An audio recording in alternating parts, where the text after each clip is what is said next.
Hello friend, now we are testing the laboratory 3D printing filament extrusion line. This is a touchscreen control panel for the extruder.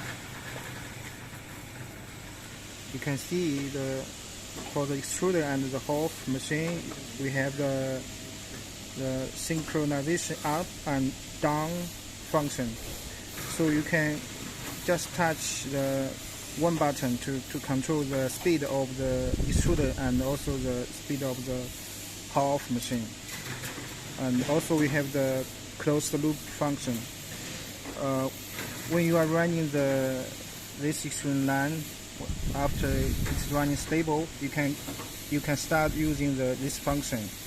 So the machine the PLC system will adjust the extruder speed and the Hoff speed automatically to guarantee the filament diameter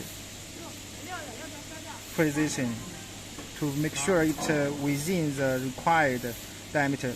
For example, now we are doing the 1.75 millimeter diameter filament.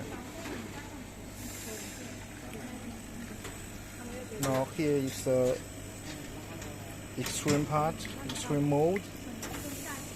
And next is the water cooling tank. Water cooling tank is divided into two parts. The first part is the hot water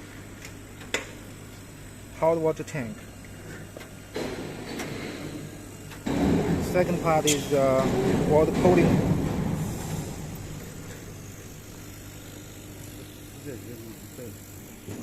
There is a laser diameter measurement. You can see now for this lab filament line, we can make sure the filament tolerance within 0.03 millimeter. This is a Hoff machine and storage filament device. And finally is winding, self-winding.